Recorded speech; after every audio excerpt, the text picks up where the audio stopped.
I'm Nancy Leader on the Zeta Report. I moved to the San Francisco area just after the 1989 Loma Prieta quake in Santa Cruz.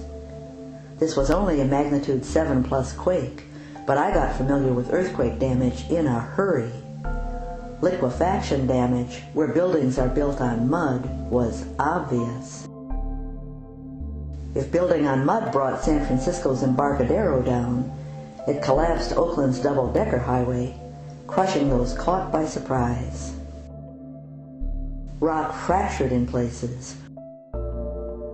For those not living on fractured rock or mud flats, the effects of the jolt and the jiggle were described to me by those still anxious enough to talk about what they had experienced. Furniture walked across the room toward them, dishes flew out of cupboards, and those driving on the highway suddenly found themselves in another lane. Are earthquakes unpredictable? In the main, yes, but there are clues that the rock is under stress. Pets leaving home is one predictor, according to quake expert Berglund. They feel they must flee the area.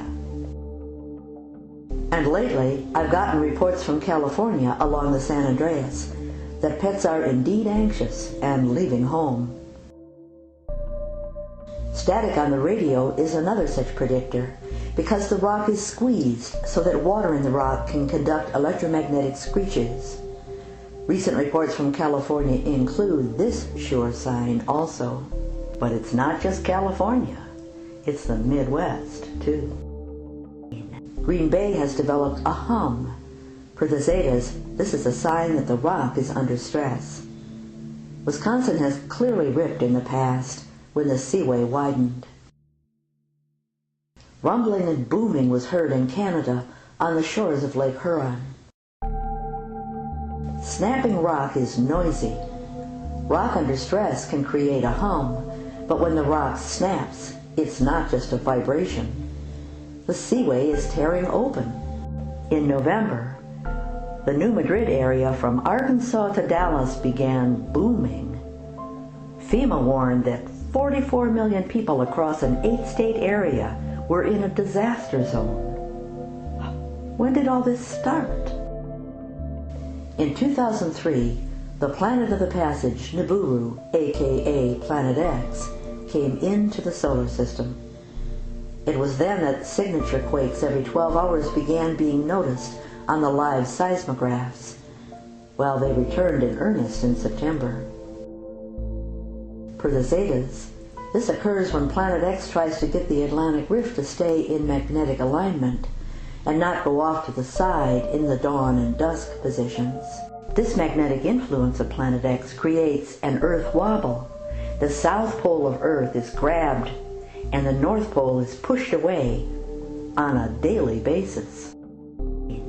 The wobble is palpable, well documented on the Zeta Talk website, and can be seen in this snow cover analysis.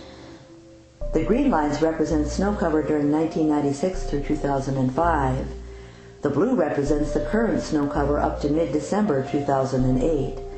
Note that the green-lined areas without blue are opposite each other on the globe in western U.S. and eastern Russia. The blue areas outside the green lines are also opposite each other on the globe in Mongolia and the Great Lakes. The wobble is a figure 8, swaying back and forth and side to side.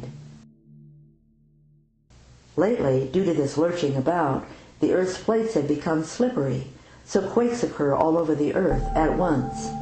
10 of the 14 Earth plates were affected by significant quakes. Earth plates have loosened up so that they can slide against each other more readily and slide further than before. This movement sets the magma to sloshing about, often at opposite sides of the globe. This is not an earthquake signature, this is bobbling magma. These are the signs that the Earth is due for some major quakes, and per the Zetas, well ahead of the pole shift. Until next time on the Zeta Report, this is Nancy Leader.